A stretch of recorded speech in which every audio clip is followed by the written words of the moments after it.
Hey there, history buffs. Today, we're taking a deep dive into a fascinating, honestly complex event, the 1857 rebellion in India. Specifically, we're going to unpack the role of the Sikhs, a community often caught in the crosshairs of history. Right.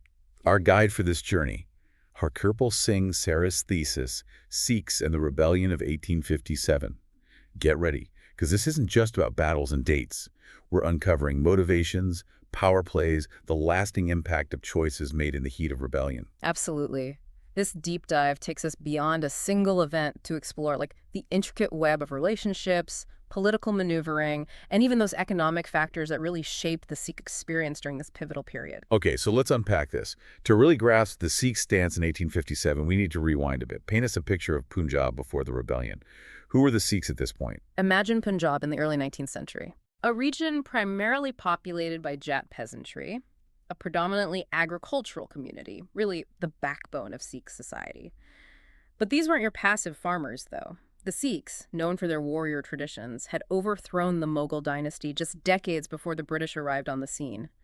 They were a relatively new power, finding their footing in a rapidly changing world. Wow. So they went from kicking out the Mughals to facing down the British in a matter of decades. That Yeah, had to be a shock to the system. absolutely. And the British, fresh from annexing Punjab in 1849 after those bruising Sikh wars, were sitting on a pile of anxiety along with their financial surplus. Here they were, rulers of a land where a warrior community, still smarting from a recent defeat, outnumbered their own forces. I mean, the potential for unrest was palpable. It sounds like a powder keg waiting to explode. Yeah. So 1857 rolls around, and the sepoys across North India revolt. But here's where the Sikhs throw a curveball. They remained fiercely loyal to the British, even actively fighting against the rebellion. This wasn't just following orders. Something more was going on, right? Exactly. Remember those anxieties we talked about? The British, aware of the strategic importance of Sikh loyalty, were ready to offer, well, a king's ransom to secure it. We're talking titles, land grants, increased authority for Sikh princes, the kind of rewards that could solidify a community's place in a changing power structure. So the British essentially said, stay on our side and you'll be handsomely rewarded. Talk about a life or death loyalty program. It was a shrewd move by the British. They recognized the potential of the Sikhs, not just as soldiers, but as a new elite class within Punjabi society, one that could help maintain their grip on power. This favoritism, it wasn't just about rewarding loyalty. It allowed the British to cultivate a new landowning class beholden to them, fundamentally reshaping the power dynamics within Punjabi society. This favoritism in land grants, did it have, long-term implications? Certainly. This had profound cultural implications, fostering a sense of martial identity that would have repercussions for generations. It's a fascinating example of how empires leverage rewards to shape the very fabric of the societies they rule. But this wasn't the only factor at play. This brings us to, a crucial aspect of understanding why the Sikhs chose loyalty, the Punjab School of Administration. While seemingly practical, it played a key role in shaping Sikh perceptions of the British, didn't it?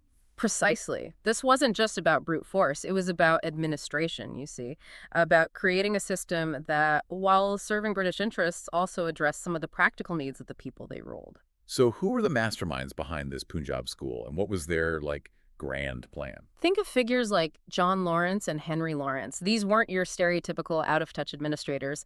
They were deeply invested in understanding the intricacies of Punjabi society. Their approach was surprisingly pragmatic for the time. Focus on efficient tax collection to fund public works projects, invest in infrastructure, and even dip their toes into expanding education, though not as extensively as in other provinces. They understood that to maintain control, they needed to at least appear to be invested in the well-being of the people. That's a surprising revelation. It seems the British weren't just interested in resource extraction. Was this genuine development or a more calculated strategy to secure their rule? What do you make of their motives? It was a shrewd balancing act. On one hand, you see, these public works projects, particularly the infrastructure development, served clear strategic purposes. Roads and canals facilitated troop movements and resource extraction, solidifying their control over the region.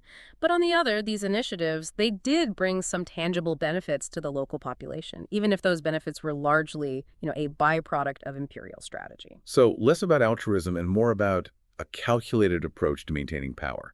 They knew a stable, somewhat content population was less likely to rebel. Precisely.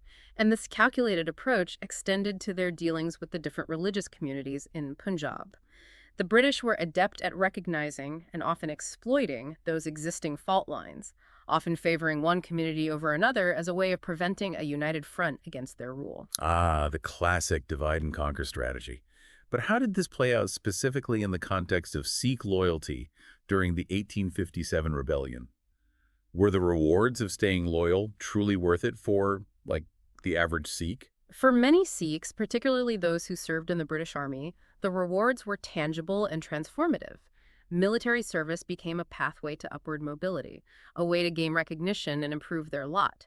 They weren't just foot soldiers, though. They became renowned for their fighting prowess, earning the label of a, well, martial race, a label that would carry its own set of complexities in the decades to come. It seems like the British were creating a system where Sikh identity became like increasingly intertwined with military service and loyalty to the empire. Did this create any internal tensions within the Sikh community itself? It's crucial to remember that the Sikh community, like any other, wasn't, monolithic in its response to British rule. While some embraced the opportunities presented by the British system, rising through the ranks of the military or benefiting from land grants, others remain wary of that foreign influence, clinging to traditional ways of life. So a community grappling with its own internal divisions, caught between tradition and the allure of new opportunities. Were there any figures from this era who, like, really embody this internal struggle?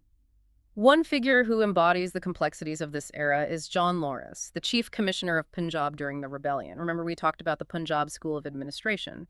Well, Lawrence was its embodiment, a staunch believer in centralized authority, efficient revenue collection, using public works to project an image of, benevolent rule. He was known for his pragmatism, his unwavering commitment to maintaining order, and his shrewd understanding of how to manage a diverse and, let's face it, often volatile region. He sounds like someone who ruled with an iron fist, but also with a keen awareness of the delicate balance he had to strike.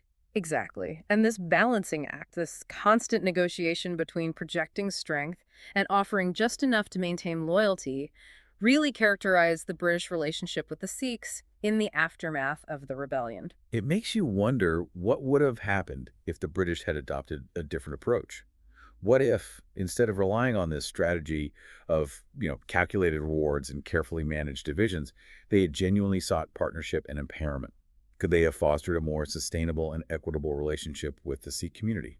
It's one of the great what-ifs of history. Could a different approach have changed the trajectory of British rule in India?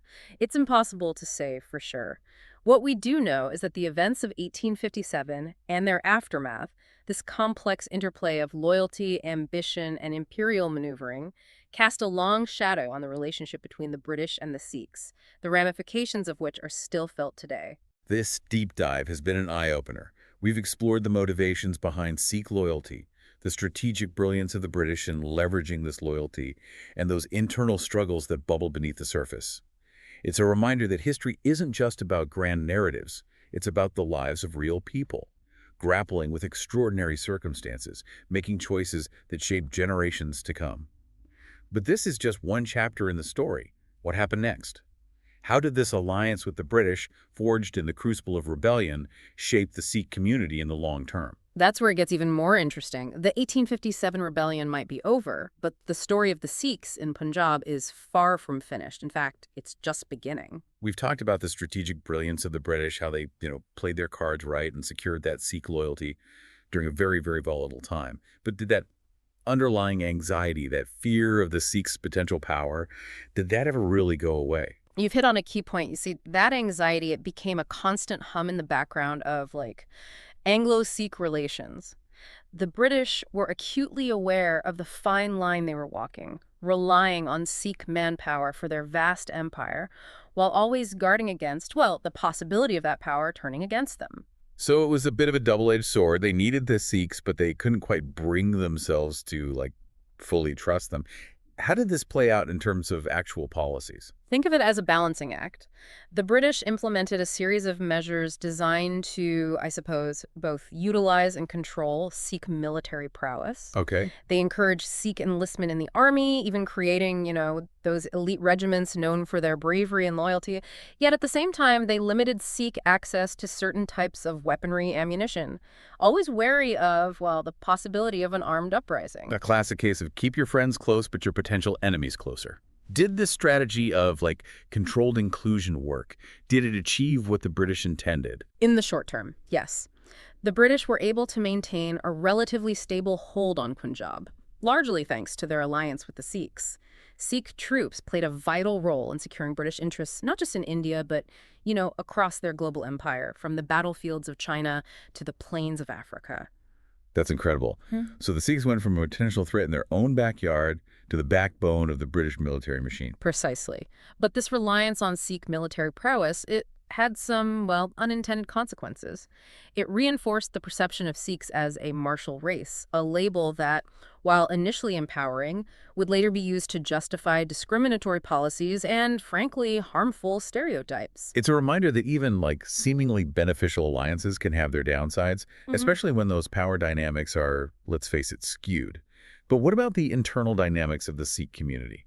How did this relationship with the British, this balancing act of reward and control, shape their identity and social structure in the decades following the rebellion? That's where Sara's thesis offers some, I think, truly insightful observations.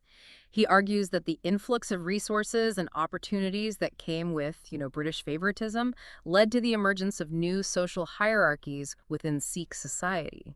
A new elite class, often composed of landowners and those who had risen through the ranks of the military, consolidated their power and influence, sometimes at the expense of less privileged members of the community. So it wasn't just about Sikhs versus the British. There were these internal power struggles, shifting dynamics within the Sikh community itself. Absolutely. And these internal divisions were often exacerbated by British policies that, favored certain groups over others. The British, masters of divide and rule, understood that a fragmented community was easier to control. By playing different factions against each other, they could maintain their grip on power, all without resorting to constant force. It's a sobering reminder that the legacy of colonialism is rarely straightforward.